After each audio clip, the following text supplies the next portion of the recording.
Chemistry part 1 BSc third final year इकाई एक प्रश्न 17 जॉन टेलर विकृति क्या है समझाइए। लव क्या है पता नहीं, लाइफ क्या है पता नहीं, फ्यूचर क्या है कुछ पता नहीं, लेकिन नोटबुक से पेज फाड़कर लव लेटर लिखने में बिल्कुल नहीं हिचकिचाते हो। उत्तर जॉन टेलर विकृति जॉन टेलर डिस्टॉर्शन। इलेक्ट्रॉन युग्म की यह प्रवृत्ति होती है कि वे जितनी दूर दूर अपनी स्थिति ग्रहण कर सकें करते हैं। इसी आधार पर संक्रमण धातु संकुलों की ज्यामिति निर्धारित होती है। इनकी ज्यामिति इस बात पर भी निर्भर करती है कि डी ऑर्बिटल सममित रूप से भरे गए हैं या असममित रूप से। अष्टफल के संकुलों में 6 लिगैंड के कारण होने वाला प्रतिकर्षण डी ऑर्बिटलों को T2g एवं EG ऊर्जा स्तरों में विभक्त करता है। यह इस बात को दर्शाता है कि संगत डी ऑर्बिटल तथा लिगैंड के बीच प्रतिकर्षण होता है। यदि डी इलेक्ट्रॉनों का वितरण सममित है तो वे 6 लिगैंड को समान रूप से विकर्षित करेंगे और ज्यामिति सामान्य अष्टफलकीय होगी।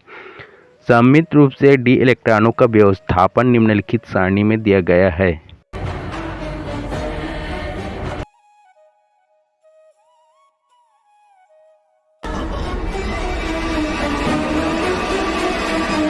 इनके अलावा अन्य सभी संकुलों में डी इलेक्ट्रॉनों का असममित व्यवस्थापन होता है। अतः जो इलेक्ट्रॉन असममित रूप से व्यवस्थित हैं वे लिगैंड को अलग अलग तीव्रता से प्रतिकर्षित करते हैं। कुछ लिगैंड धातु आयन के समीप आ पाते हैं तो कुछ दूर ही रहते हैं। उदाहरण के लिए EG ऑर्बिटल इलेक्ट्रॉन लिगैंड की दिशा में ही होते हैं।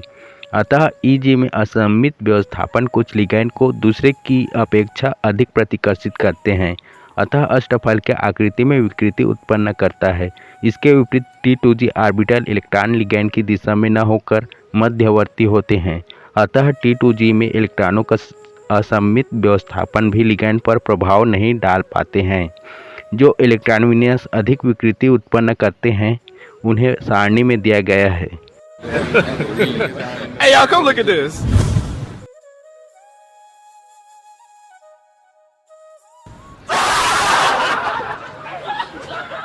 EG के दोनों ऑर्बिटल dx² - y² तथा dz² सामान्यतः समभ्रंशी डिजेनरेट होते हैं। फिर भी यदि इन इलेक्ट्रॉनों का व्यवस्थापन असममित हो तो यह समभ्रंश डिजेनरेसी नष्ट हो जाता है और दोनों ऑर्बिटल समान रूप के नहीं रह पाते।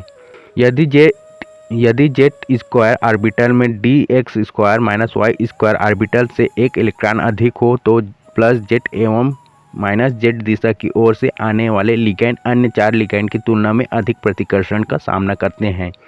इस प्रतिकर्षण के कारण होने वाली विकृति का परिणाम यह होता है कि z अक्ष के सापेक्ष अष्टफल की ज्यामिति अधिक लंबी हो जाती है। इसे चतुष्कोणीय टेट्रागोनल विकृति कहते हैं। सही अर्थों में इसे चतुष्कोणीय फैलाव टेट्रागोनल एलोंगेशन कहा जाना चाहिए। ये बड़ी अच्छी बात कही आप। इसके विपरीत यदि dx² - y² में dz² से एक इलेक्ट्रॉन अधिक हो तो x अक्ष तथा y अक्ष के सापेक्ष 4 लिगैंड बंध अधिक लंबे तथा z अक्ष के सापेक्ष 2 लिगैंड बंध छोटे हो जाते हैं। ऐसा होने पर अष्टफलकीय ज्यामिति चपटी कॉम्प्रेस्ड हो जाती है। अतः इसे चतुष्कोणीय दबाव टेट्रागोनल कॉम्प्रेशन कहते हैं। उदाहरण एक CrF2 की ज्यामिति विकृत रूटाइल TiO2 के समान है।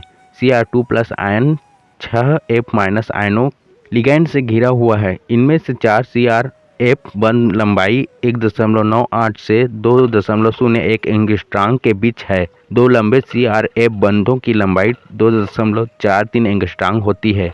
इस प्रकार से चतुष्फलक में चतुष्कोणीय टेट्रागोनल विकृति उपस्थित है। Cr2+ आयन का इलेक्ट्रॉनिक विन्यास D4 है। F- आयन एक दुर्बल लिगैंड है। इस कारण T2g स्तर में 3 इलेक्ट्रॉन तथा EG स्तर में 1 इलेक्ट्रॉन है। समझ रहे हो ना? EG स्तर में dx² - y² ऑर्बिटल में 4 लोब्स हैं जबकि dz² में केवल 2 लोब हैं। ये लिगैंड की ओर दिष्ट होते हैं। स्वाभाविक रूप से लिगैंड के बीच प्रतिकर्षण न्यून करने के लिए EG का एक इलेक्ट्रॉन dz² ऑर्बिटल में ही रहेगा। इस स्थिति में EG के दोनों ऑर्बिटल dx² - y² तथा dz² अब समान ऊर्जा के नहीं रहेंगे और dz² ऑर्बिटल की ऊर्जा कम रहेगी और ऑर्बिटल अधिक स्थायी होगा। तू समझा? अतः प्लस जेड तथा माइनस जेड दिशा से आने वाली दो लिगैंड अधिक प्रतिकर्षण महसूस करेंगे, जबकि प्लस एक्स माइनस एक्स तथा प्लस वाई माइनस वाई दिशा की ओर से आने वाली 4 लिगैंड कम प्रतिकर्षण अनुभव करेंगे। परिणामतः चतुष्कोणीय विकृति के साथ 2 लिगैंड बंध अधिक लंबाई के तथा 4 लिगैंड बंध कम लंबाई के होंगे। 2. MnF3 में Mn3+ आयन का विन्यास भी D4 है तथा इसमें भी चतुष्कोणीय विकृति टेट्रागोनल डिस्टॉर्शन पाई जाती है। 3. Cu2+ आयन के लवण तथा संकुलों में भी चतुष्कोणीय विकृति पाई जाती है। Cu2+ आयन के D9 का इलेक्ट्रॉनिक विन्यास निम्नानुसार है।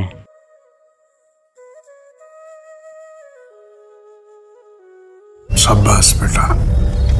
इन इलेक्ट्रॉनों का लिगैंड के साथ प्रतिकर्षण न्यूनतम होने के लिए Eg के 2 इलेक्ट्रॉन dz² ऑर्बिटल में तथा 1 इलेक्ट्रॉन dx² - y² में रहता है। इस कारण -z तथा +z अक्ष के सापेक्ष 2 लिगैंड अन्य 4 लिगैंड की तुलना में प्रबल रूप से प्रतिकर्षित होते हैं। चतुष्कोणीय विकृति चित्र में दिखाई गई है। उपरोक्त उदाहरण यह स्पष्ट करते हैं कि जब Eg के dx² - y² तथा dz² ऑर्बिटल असममित रूप से भरे होते हैं तो विकृति उत्पन्न होती है। इसे जॉन टेलर विकृति कहते हैं।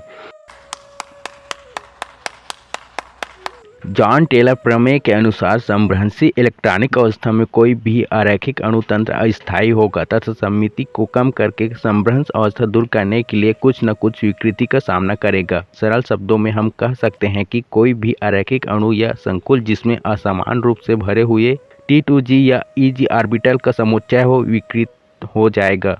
अष्टफल के संकुलों में T2g स्तर से विकृति इतनी कम होती है कि पहचानी नहीं जा सकती, किंतु Eg में असमान विन्यास महत्वपूर्ण विकृति लाता है।